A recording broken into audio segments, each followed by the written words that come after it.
नमस्कार दोस्तों, स्वागत करता हूं आपको आज के इस न्यू वीडियो में। दोस्तों, आज के इस वीडियो में हम लोग बात करने वाले हैं जियोलॉजी क्लास 11th का term 2 Jharkhand academic council board का। ठीक है, तो अब जैसा कि आपको पता है कि इवनिंग के 6 बजे हम लोग का चलता है। तो आज के इस वीडियो में हम लोग बात करने वाले हैं हिमनद, जिसको इंग्लिश में ग्लेशियर कहते हैं। क्या कहते हैं? ग्लेशियर कहते हैं। तो इस वीडियो में दो टॉपिक है, उसके भूवैज्ञानिक कार्य यानी कि हिमनद और उसके भूवैज्ञानिक कार्य के बारे में पढ़ना है। ग्लेशियर एंड ग्लेशिएशन, ठीक है ना, ग्लेशियर्स एंड ग्लेशिएशंस। तो हम लोग पढ़ने वाले हैं क्या? केवल ग्लेशियर इस वीडियो में हम लोग कवर करेंगे। और मैं गारंटी के साथ कर रहा हूँ कि आपको जब का खोपड़ी है ना, जो कि आप लोग बोलते हो कि नहीं समझ में आ रहा है, मैं पूरी बिल्कुल तरीके से आपको समझा कर ही मानूंगा अच्छे तरीके से। ठीक है, तो चलो देखते हैं इसके क्वेश्चन की ओर कि पहले इसका क्वेश्चन किस टाइप से पूछ सकता है। तो क्वेश्चन पूछ सकता है हिमानी क्या है। हिमानी किसी के नाम पे मत जाना, ठीक है ना, किसी के नाम को मत कर देना कि हिमानी एक लड़की है, पढ़ती थी, ये करती थी, वो करती थी, ऐसा नहीं करना है। हिमानी क्या है, ठीक है, इसके प्रकारों का वर्णन करें कंप्लीट। मतलब कि हिमानी क्या है, अभी हम बता रहे हैं कौन हिमानी लड़की है कि क्या है। ठीक है, हिमानी क्या है, इसके प्रकारों का अध्ययन करें, वो यानी कि वर्णन करना है आपको। ठीक है, इसी सवाल को एक और लैंग्वेज में पूछ सकता है। अनावृतीकरण तथा निक्षेप की दृष्टि से घाटी की हिमानियों का कार्य का विवरण लिखें। ठीक है, इस टाइप से ये पूछ सकता है। ठीक है, इंग्लिश में इसको पूछ सकता है give an account of the work of valley glaciers with regards to erosion and deposition. ठीक है, तो देखिए इसके आंसर से हम समझाते चलेंगे आप लोगों को। देखिए सबसे पहले हिमानी क्या है, हिमानी क्या है, तो ये सारा आंसर जो है हिमानी का ही है। ठीक है, तो आइए क्लियरली समझते हैं कि भूपृष्ठ पर स्थलाकृतियों की रचना करने में हिम का अत्यधिक महत्व है। हिम मतलब आपका हो जाता है बर्फ। क्या होता है? हिम मतलब बर्फ होता है। क्या होता है? स्नो। इसको इंग्लिश में क्या कहते हैं? स्नो। हिम मतलब क्या होता है? बर्फ होता है। ठीक है, तो पृथ्वी की जो स्थलाकृति है उसकी रचना करने में बर्फ की जो है ना अत्यंत महत्वपूर्ण भूमिका होती है। देखिए हिम का महत्वपूर्ण भूमिका है। वह नदी जिसकी उत्पत्ति हिम के कारण हुई है उसे हिमानी ग्लेशियर कहते हैं। अब समझ में आ गया?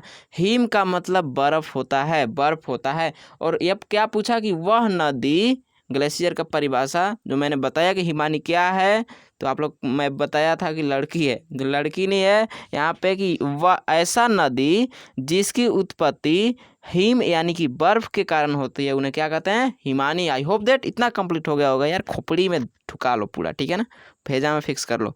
उसके बाद हिमानी की उत्पत्ति हेतु निम्नलिखित 3 बातें आवश्यक है। अब भाई साहब जो हिमानी है वो निर्माण तो हुआ, आपको पता है कि किससे निर्माण हुआ? बर्फों से उसका निर्माण हुआ। किससे? हिम से निर्माण हुआ। लेकिन हिम से भी निर्माण हुआ तो 3 बातें जरूरी है। पहला चीज, पर्याप्त हिम वर्षों यानी कि स्नोफॉल हो। क्या हो? पर्याप्त हिमवर्षा यानी कि स्नोफॉल होना चाहिए। जहाँ पे वाटरफॉल जलप्रपात होता है ना, तो क्या होता है? जलप्रपात में पानी ऊपर से नीचे की ओर बहता है, मतलब गिरता है। वैसे ही हिमवर्षों में कि बर्फ वर्षा की तरह गिरे, स्नोफॉल हो, पहला कंडीशन। नंबर 2, तापमान का निम्न रहना।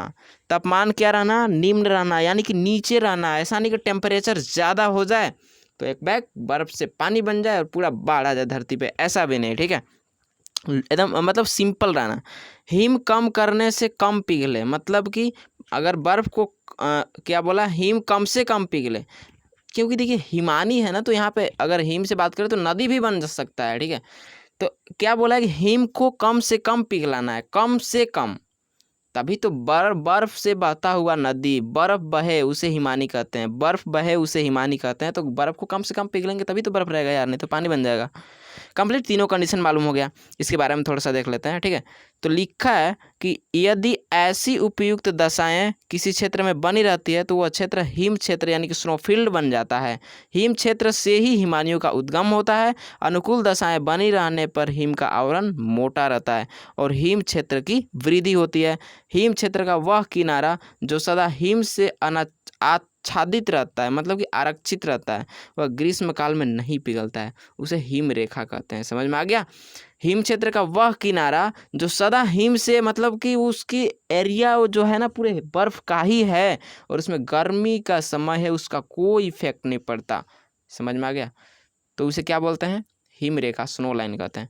हिम रेखा की प्राप्ति ऊंचे अक्षांशों में कम ऊंचाई पर, निचले अक्षांशों में अधिक ऊंचाई पर होती है। समझ में आ गया? मतलब कि हिम जो रेखा होती है ना, ऊंचे अक्षांशों पर कम ऊंचाई रहता है और निचले पर अधिक ऊंचाई पर होती है। समझ में आ गया? अब जो हिमानी का प्रकार था तो बता दो कि एक हिमानी नाक टेढ़ करती है, एक मुंह टेढ़ करती है। ठीक है, ऐसा नहीं पढ़ना है। देखिए, आकार, स्थान एवं उत्पत्ति के आधार पर हिमानियों को 4 प्रकार में विभक्त किया जाता है। समझ में आ गया? समझ में आ गया इतना? 4 प्रकार में। किसके आधार पर? आकार, स्थान, उत्पत्ति के आधार पर। ठीक है, तो पहला चीज़ घाटी या पर्वतीय हिमानियाँ, यानी कि माउंटेन ग्लेशियर। इसमें इस प्रकार की हिमानियाँ घाटियाँ में पाई जाती है। क्या बोला? घाटी या पर्वतीय हिमानी। तो क्या इसका जो हिमानी है तो घाटी में ही पाया जाएगा ना, पर्वतों में पाया जाएगा। उसी चीज़ को यहाँ पे लिखा हुआ है। तो देखिए, इस प्रकार की हिमानियाँ घाटियों में पाई जाती है, जिसे घाटी हिमानी, वैली ग्लेशियर कहते हैं। और जब प्लीस्टोसीन युग की अवधि में, प्लीस्टोसीन याद रखना कि अगर घाटी पर्वतीय जो हिमानिया था उसका निर्माण कब होता था तो उसे पूछ सकता है, प्लीस्टोसीन युग।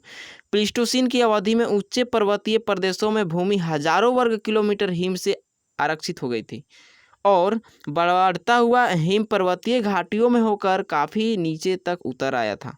किन्हीं किन्हीं स्थानों पर कई छोटी नदियां मिलने से द्रुमा आकृतिक हिमानी का निर्माण होता है। जब कभी पर्वतों के मध्य स्थित एक बड़ी हिमानी से कई छोटी छोटी हिमानियाँ आगे बढ़ जाती है तो उन्हें केंद्र त्यागी अथवा विकिरणकारी हिमानी कहते हैं। वे हिमानियाँ जो समुद्र तक विस्तृत हो जाती है उन्हें ज्वार हिमानी कहते हैं। समझ में आ गया? समझ में आ गया? इतना हो गया। उसके बाद जो सेकंड है उसको कहते हैं महाद्वीपीय हिमानी। तो इसको हम लोग बोल सकते हैं कॉन्टिनेंटल ग्लेशियर।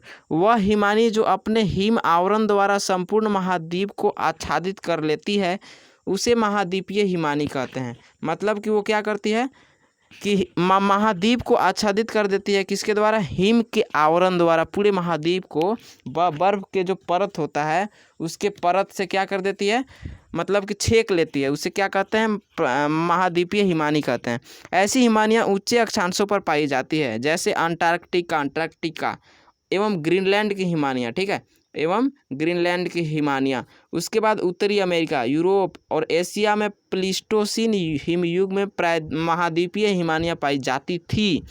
प्रायद्वीपीय हिमानियों द्वारा मैदान, पठार तथा पर्वत सभी ढक लिए जाते हैं। प्रायद्वीपीय हिमानी का प्रसार महाद्वीप के केंद्रवर्ती भाग के चारों ओर होता है। ये सभी चीज़ आप लिख लेंगे। ठीक है, उसी के साथ नंबर 3, जब पर्वतीय प्रदेशों की ऊंचाई चोटियां हिम आच्छादित हो जाती है तो उस हिम आवरण को हिम टोपी कहते हैं। क्या कहते हैं? हिम टोपी। हिम टोपियों से यत्र तत्र मतलब होता है यहाँ वहाँ पर्वतीय शिखर निकले हुए दिखाई देते हैं। हिम टोपी से अनेक पर्वतीय हिमानियों का जन्म होता है। वास्तव में हिम टोपी एक पूर्णतया हिम आच्छादित प्रदेश है जिसमें कहीं कहीं उभरे हुए नाटक तो अवश्य दिखाई देते हैं। हिम टोपी क्षेत्र एक ठंडा मरुस्थल होता है जहां नदी, झील या किसी प्रकार की वनस्पति का अभाव होता है। यह एक चिकना पृष्ठ होता है, अरे बर्फ है तो चिकना होगा, जिसमें कहीं भी विदर दृष्टि गोचर नहीं होता है। हिम टोपियों के हिम को आगे बढ़ना बहुत ही मंद गति से होता है, क्योंकि हिम जो होता है ना वो जैसे पानी होता है तो पूरा द्रव अवस्था में होता है तो वो आसानी से बह जाता है। लेकिन बर्फ़ में क्या होता है कि बर्फ़ होता ही होता है, बर्फ़ तो एक तरीके से ठोस के गिनती में आता है ना, तो वो क्या होता है कि वो आसानी से मतलब नहीं बहता है, मंद गति से गति करता है। ठीक है, यह गति पर्वतीय हिमानियों की तुलना में बहुत धीमी होती है। हिम टोपी का जो केंद्र होता है ना वो लगभग स्थिर सा मतलब लगेगा आपको कि चुपचाप स्थिर है, क्योंकि हिम की गति अति मंद होती है, मतलब अत्यंत धीमा। हिम टोपी से हिमानियों की उत्पत्ति जीभ की भांति टंग लाइक होती है, लाइक टंग जैसे। ठीक है, उसी के साथ नंबर 4 पे लिखा है कि गिरिपद हिमानियाँ क्या है। गिरिपद हिमानियाँ क्या है? इस प्रकार की हिमानियों का निर्माण पर्वत या पर्वत श्रेणियों से घिरे ऊंचे पठारी भाग पर होता है। कई दिशाओं से गिरिपद पठार का पर्वतीय हिमानियों के आने से विशालकाय हिमानी की उत्पत्ति हो जाती है। गिरिपद हिमानी अधिक ठंडे प्रदेशों में ही पाई जाती है, जहाँ पर्वतीय हिमानियाँ जो है पर्वतों से उतरते समय पिघल नहीं पाती है। और अलास्का की मोलास्पाइना इस प्रकार की एक हिमानी है। आई होप दैट गाइज इतना आपको कंप्लीट हुआ होगा। एंड इसके नेक्स्ट वीडियो में पार्ट 2 में हम लोग बात करेंगे भूवैज्ञानिक कार्य के बारे में कि जो इसका कार्य है हिम नदी का वो क्या है। ठीक है, तो इस सभी वीडियोज़ का PDF मैं अभी नहीं दूंगा, एक और वीडियो पार्ट 2 अगर भूवैज्ञानिक कार्य वाला मैं अब पोस्ट कर दूं, उसके बाद आप लोग मुझे कांटेक्ट करना, ठीक है। और बहुत ही जल्द मैं एक अलग ये बनाने वाला हूँ, ठीक है ना। तो उस पर आप लोग प्यार सपोर्ट दिखाना। एंड अभी तक चैनल पर नए हो तो सब्सक्राइब करो यार, और कितना बोलूँ, चिल्लाते चिल्लाते मेरा गला सूख जाता है सब्सक्राइब करने के लिए, ठीक है। Thank you so much, all the best, good bye, good bye नहीं सॉरी बाय, मिलते हैं किसी नए वीडियो में।